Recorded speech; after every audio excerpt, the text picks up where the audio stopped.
Good evening. The Prime Minister has praised the bravery and restraint of PSNI officers after a third night of violence in Belfast. Half a dozen shots were fired by Republican dissidents moving among the rioters. Children as young as 9 were involved in the trouble.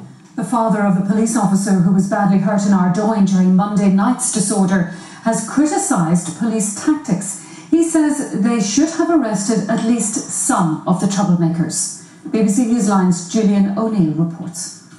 For 2 nights in a row, Ardoyne has been the front line. 100 officers were on duty here last night. Only 1 was injured, but the threat level was high. This is the sound of a gunshot.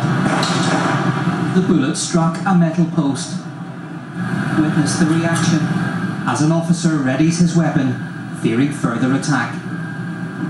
The way that PSNI has coped has brought the praise of the Prime Minister. Anyone who was watching the pictures on our television screens last night could see how brave, how restrained they were in the way that they dealt with, frankly, completely unacceptable behaviour. If I can update the House, last night was the 3rd night of violence, the most serious of which has been in the Ardoyne district in North Belfast. Over 80 police officers have been injured after being attacked, including by petrol bombs, pipe bombs and bricks. The police came under fire on Sunday night, and shots were again fired last night. But there has been criticism. The father of a policewoman hit by a concrete slab during Monday's disorder has asked why some rioters were not arrested on the spot. I watched TV footage of earlier on at that day, and there was guys on the rooftop throwing stones, and why couldn't they have been arrested there and there? The police have promised significant arrests later.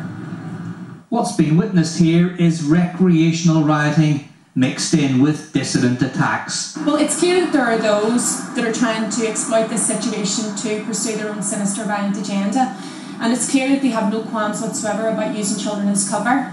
And it's a really dangerous situation that's starting to develop. We need to do is get a handle on that, but the social services need to get a handle on that, and they need to do their job. It's not good enough in circumstances we're in. I don't do a 9-to-5 job. They shouldn't be doing a 9-to-5 job. They should be on the streets, and I will be certainly putting that to them. They should be on the streets up there, and if they see situations where children are being abused in this type of way, then they need to take action. According to one former senior police officer, many of these rioters need help. We have to get to that next generation, get those young people and offer them a different alternative, give them a sense of something positive in their lives that takes them out of that. And that has to be joined up programmes, projects that's really targeted in those communities that desperately need them. For many communities, they haven't seen the peace dividend. There is a good lot of people that comes from outside, but nobody asks them to come. There's none of those people that's just like us for that. They come of their own free will. So there's a road that don't get on the invites. Over there on the falls, I came over last night. Now I'm only going here, say that they come every night, and it was peaceful over there on the 12th night, and they were all over here. This afternoon there was a security alert on Ardoyne's Berwick Road. The police said it involved a coffee jar bomb which has been taken away for investigation.